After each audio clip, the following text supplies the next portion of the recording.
Assalamualaikum warahmatullahi wabarakatuh. Selamat pagi anak-anakku sekalian, siswa-siswi SMA Muhammadiyah 4 Depok. Alhamdulillah pagi hari ini Bapak bisa menjumpai Anda melalui video untuk memberikan penjelasan berkaitan pembelajaran hari ini. Tapi maaf ya, pagi hari ini saya pakai avatar, pakai kartun ya. Gak apa-apa kan? Tapi kira-kira menurut kamu gantengan yang mana? Avatarnya atau yang aslinya? Ya, itu terserah Anda lah. Tapi yang jelas saya insya Allah ganteng.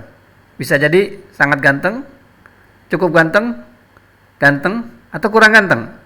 Yang jelas saya nggak cantik karena saya laki-laki. Oke, tetap semangat ya. Dan kita awali ya pelajaran kita dengan mengucapkan kalimat basmalah. Bismillahirrahmanirrahim. Baik, sudah siap ya belajar di kesempatan kali ini? Masih ingat nggak pertemuan sebelumnya kita bicara tentang apa? Ya, saya yakin udah ingat ya. Nah, minggu lalu kita bikin ucapan milad untuk Muhammadiyah ya. Ada yang sudah mengerjakan, ada yang belum. Ada yang videonya bagus sekali dengan musiknya, dieditnya luar biasa, mantap. Ini juga ada yang player, ada juga yang nggak mengerjakan ya. Nah ini yang nggak mengerjakan saya agak sedikit kecewa lah. Aduh kecewa saya. Tapi masih ada waktu ya untuk mengerjakan tugasnya. Jangan sampai nanti selesai semester ini belum mengerjakan. Oke, yang belum mengerjakan kerjakan juga. Nah di pertemuan 2 minggu sebelumnya kita sudah membahas tentang masa-masa kemunduran Islam, sebuah masa gelap dalam kehidupan umat Islam. Karena mengalami krisis yang bikin rupa dari satu penyakit yaitu al-wahan, yang kemudian dari penyakit al-wahan itu umat Islam menjadi lupa akan keberadaannya sebagai seorang manusia untuk terus berjihad, berijtihad dan menguatkan dirinya dan kapasitasnya dalam kehidupan keduniaan ini. Sehingga kemudian terjadi krisis keagamaan, orang-orang banyak yang jumud ataupun tidak mau berijtihad. Kemudian juga tumbuh kembang kembalinya tahayul bidah khurafat dan syirik. Kemudian juga adalah bersifat terlalu mengagungkan satu orang atau fanatisme, dan juga hal-hal yang kemudian pengamalan Islamnya menjauh dari Al-Quran dan Sunnah. Dan yang kedua juga terjadi krisis sosial politik, di mana di antara umat Islam berebut kekuasaan dengan cara-cara yang ya demikianlah. Di antara umat Islam semakin ada yang berantem, ada yang berperang, ada saling membunuh. Na'udzubillah, tidak bersatu dalam tali agama Allah. Sehingga kemudian mereka menjadi lemah. Dan selanjutnya juga ada krisis bidang ilmu pengetahuan. Gimana pengetahuan bisa bertambah dan bisa berkembang kalau di antara umat Islamnya terjadi peperangan, terjadi perselisihan yang luar biasa. Nah itu kondisi yang sangat mengenaskan. Jangan sampai nanti umat Islam seperti itu lagi. Itulah makna kita belajar di 2 pekan yang lalu. Dan di kesempatan kali ini kita akan membahas satu materi kelanjutannya, yaitu masih dalam perkembangan dunia Islam. Diawali dulu dengan masa kejayaan Islam, kemudian masa kemunduran Islam, dan sekarang kita akan belajar tentang masa kebangkitan kembali dunia Islam. Kita harus bangkit, harus maju, harus sungguh-sungguh. Iya, semangat ya, harus semangat, harus bangkit dengan semangat. Bangkit tampillah di muka, itu lagu IPM kan begitu ya. Saya kira Anda sudah tahu. Nah, dalam materi kebangkitan kembali dunia Islam ini kita akan belajar dengan tujuan pembelajaran. Yang pertama, peserta didik mengetahui perkembangan dunia Islam pada masa kebangkitan kembali di abad ke-12. Nah, kemudian yang kedua, peserta didik dapat menyebutkan tokoh-tokoh pembaharu Islam di beberapa belahan dunia. Dan yang terakhir, peserta didik dapat memahami pemikiran pembaharu Islam dan dapat mengamalkannya dalam kehidupan sehari-hari. Nah, itu ada 3 tujuan pembelajaran kita di kesempatan pertemuan kali ini. Maka materinya ya, ada pertama adalah pelopor kebangkitan Islam. Ya, kita mengetahui tentang pelopor kebangkitan Islam. Siapa sih pada saat umat Islam mengalami kemunduran, nah ini banyak ulama yang kemudian mereka membangkitkan kembali umat Islam yang sedang dalam masa keterpurukan, masa kemunduran, kemiskinan dan kebodohan, serta diliputi dengan kemusyrikan. Nah, ini ada pelopor-pelopor kebangkitan Islam. Nah, di mana pelopor-pelopor kebangkitan Islam ini ada di beberapa negara. Yang pertama di Syria atau Suriah sekarang ya, yang Suriah sekarang itu sangat luar biasa hancurnya karena pertikaian di antara Nusriyah dengan juga ya seperti itulah. Ya, kita sudah tahu banyak sekali bahwa negeri Suriah itu adalah negeri istana putih, tapi sekarang dalam kondisi seperti itu. Tapi dulu di Syria itu ya, dari Suriah ada pelopor kebangkitan Islam, dan di Syria ini adalah pertama kali hadirnya tokoh pembaharu Islam dan pembangkitan kembali dunia Islam setelah masa kemundurannya, itu adanya di Suriah. Lalu kemudian yang kedua adalah di Arab Saudi. Nah, beberapa tahun setelah kebangkitan Islam di Suriah, itu lalu kemudian ada juga di Arab Saudi, ya. Kemudian di Mesir, kemudian di Turki dan India, Pakistan, serta terakhir adalah di Indonesia. Nah, mengapa kita belajar materi ini? Karena kita ingin membangun satu sejarah bahwa sungguhnya Muhammadiyah itu tidak terlepas dari gerakan-gerakan pembaharuan di beberapa negara Islam pada saat itu, ya. Maka nanti kita akan menemukan benang merah dan adanya kesambungan sejarah bahwa Kiai Jamal Dahlan sebagai pendiri Muhammadiyah, beliau juga belajar dari tokoh-tokoh pembaharuan Islam di beberapa negara di Arab dan di Timur Tengah. Nah,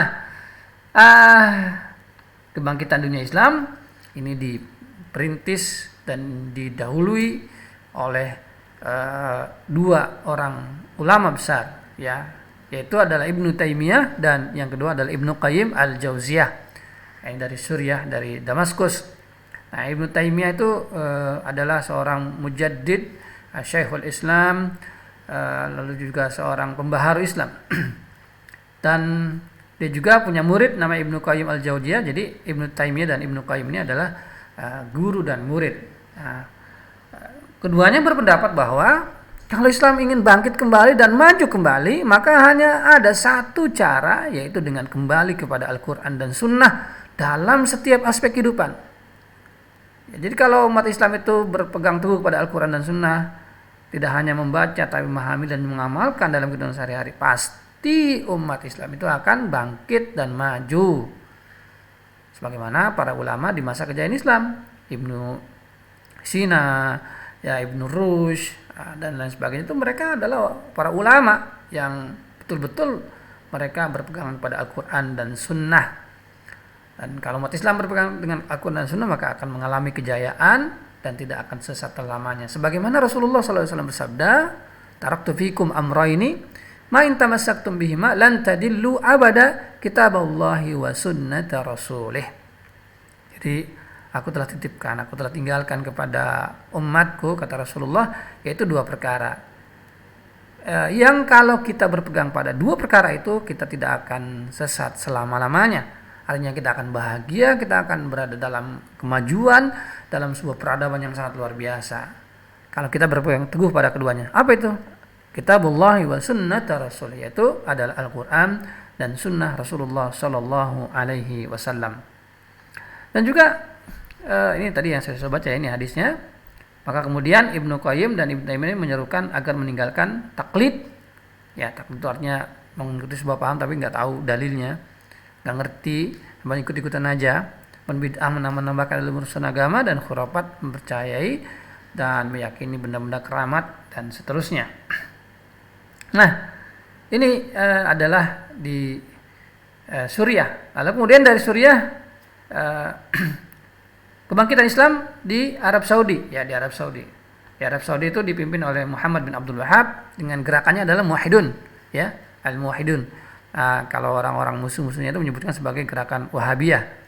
Nah, ini pemikiran-pemikirannya bisa Anda baca, sungguh sangat menarik, ya, sangat luar biasa dan sangat tegas. Dan Muhammad bin Abdul Wahhab ini berasal dari Najd, dan kemudian di antara murid-muridnya itu yang mendirikan kerajaan Arab Saudi, Al-Mamlakah Al-Arabiyah As-Saudiyah, ya, Al-Saud, Kingdom of Saudi Arabia. As-Saud itu nama keluarga ya, Al-Saud. Nah, itu merupakan murid-murid dari Muhammad bin Abdul Wahhab. Ya, kemudian negara Arab Saudi itu sedemikian rupa Islamnya, gerakannya yang sangat luar biasa. Ini bisa dilihat, nanti kita akan bahas satu persatu ya. Saya hanya mengantarkan secara umum saja. Kemudian selanjutnya adalah di Mesir. Nah, di Mesir ini ada sebuah gerakan namanya Muhyi Ahsadis Salaf, yaitu mereka ingin cara berpikirnya, cara sikapnya, pemahamannya kembali kepada para ulama salafus salihin, yaitu para sahabat Rasulullah SAW, yaitu adalah purifikasi, memurnikan ajaran Islam.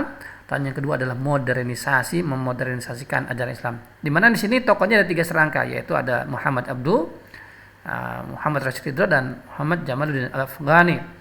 Dengan secara umum, ya, Muhammad Jamal Al-Afghani itu berpendapat bahwa perjuangannya melalui politik, ya.